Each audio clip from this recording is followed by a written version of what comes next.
Good evening, beautiful woman.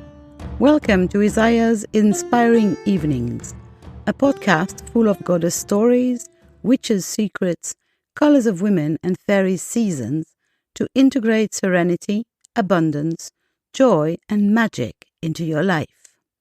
This is episode 9, The Butterfly Returns. The podcast existed only in French, and I will record the first 8 episodes in English shortly, promise. I am IsayaBelle, creatrix, magicopragmatic life and business coach, goddess teacher and traveling priestess, and this podcast aims to accompany you for peaceful and inspiring evenings.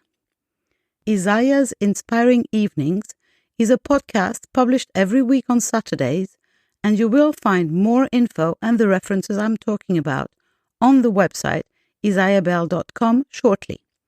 Subscribe to the podcast on the platform of your choice to be informed of the publication of each new episode. If you like this podcast, you can support it by leaving stars, blue thumbs, and reviews on whatever platform you're listening to me.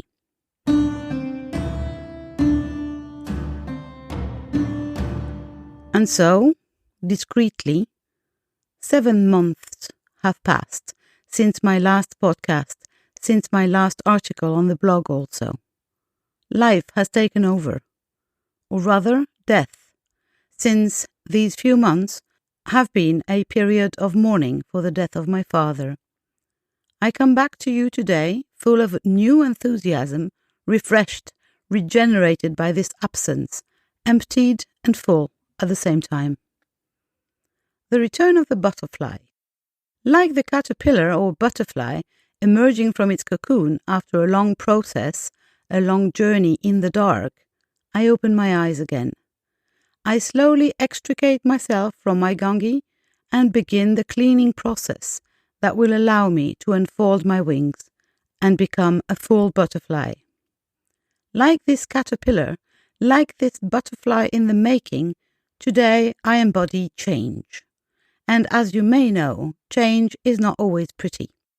Very often, like during a birth, a rebirth in this case, the goal for the butterfly that leaves its shelter is to wash itself, to detach itself from the caterpillar and the cocoon.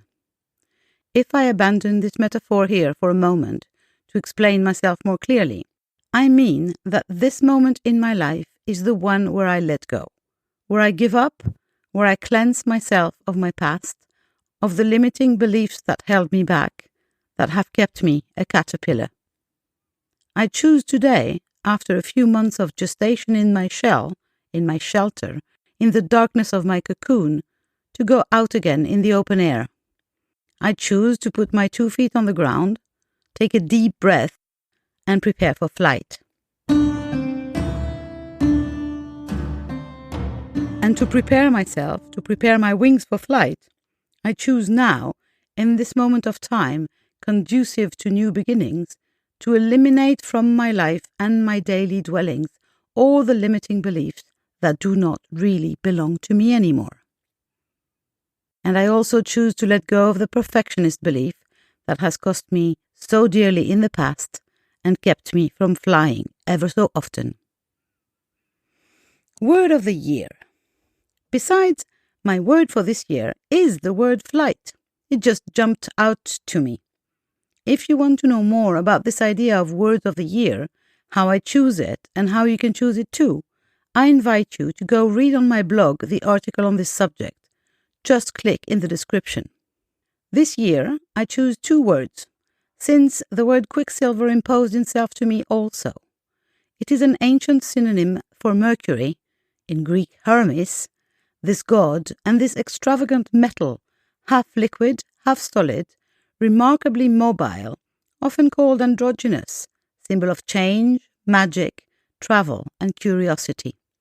It is also associated in numerology with the year 2021, a year 5, which is Hermes's number. But let's go back to our butterflies. I spoke earlier about this time being ideal for beginnings. In fact, I am writing this article a few days before the dark moon of January 2021, Beginnings or new beginnings are often appropriate at the start of the year. What's more, the dark moon period just before the new moon is a particularly good time to let go of the debris of our old life in the dark, to let go of our old beliefs, of people, objects, ideas now obsolete, which no longer bring us joy or contentment. This is why I am leading this Wednesday, January 13th, for my French peeps, a dark circle, a very special circle of women, a circle of letting go, of renunciation, of giving up. This circle is part of my French membership, called Color of Goddess Circle. I am considering opening an English membership.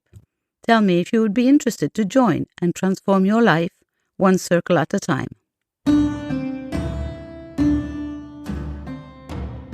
Bye-bye perfection. As for me, what I choose today to let go is my perfectionism, this idea that I have always carried with me and which weighs on me a little more every day. This idea that everything I undertake must be perfect.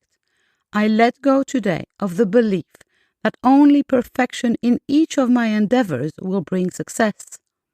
This bar, far too high to cross, that keeps me awake at night and forces me to relentlessly improve every aspect of my life. I choose today to let it go. And I will be posting this article and this audio version on my podcast without overthinking it and overdoing it, not spending more time and energy on it than the amount of joy that it brings me. I am indeed every day a little more convinced that we each are the creator or creatrix of our lives. And I invite you not to hear this sentence in a metaphorical way. What I mean here is that literally, my intentions, my beliefs, my demands to the universe materialize in my world, in my life, on a daily basis. So when I say that I leave my perfectionism in 2020, that I do not take it with me in 2021, that I choose joy, ease, and flow in place of perfection, I know for a fact that from now on, joy, ease, and flow are on their way to me, and I to them. Always creative. I am the creatrix of my life. Every thought, every idea, every emotion on which I focus becomes my reality. Of course, stating that very fact, I just decide to give up considering myself as a victim of circumstances, a poor little thing tossed about by the universe, from catastrophes to tragedies, from accidents to fatalities. I repudiate the victim, the martyr, and take full responsibility today for everything that happens in my life. Nothing in my life happens to me. Everything happens for me. If you too want to test this feeling of empowerment, to learn to enjoy your life in every moment, because you create it minute by minute in joy, ease, and flow, I invite you to join my Facebook group, Living a Goddess Life, where creative divine women dwell and create their lives, following their ideas, dreaming their years to come, and becoming the one who chooses. You can click on the link in the description for more info. I'll be very happy to hear from you on these few big ideas. Thank you in advance for your comments. And I'll see you, lovely people. In the meantime, I'm sending, as always, love, light, and gratitude. In case you have any questions, of course there is a goddess for that, and that would be Demeter, goddess of creativity. That's it for this episode. The next one is still in creation. Thanks for listening, and don't forget, if you want to support this podcast, share, subscribe, and leave stars, blue thumbs, and a review on whichever platform you listen to. If you wish to be accompanied in the change processes that life offers you, if you want to participate in the awakening of feminine energy in the world, live your life as a goddess, know the secrets of witches, and apply the rituals of fairies in your daily life, do not hesitate to contact me by going to the VIP coaching page of my website, IsayaBelle.com, or by participating in the retreats, programs, and courses that I offer regularly. You can also subscribe to my newsletter to be informed of all the news in the real and virtual world of IsayaBelle. You will, of course, find this podcast on all platforms: Google Podcast, Apple Podcast, Spotify, etc., but also on YouTube and soon on my site IsayaBelle.com on the podcast page.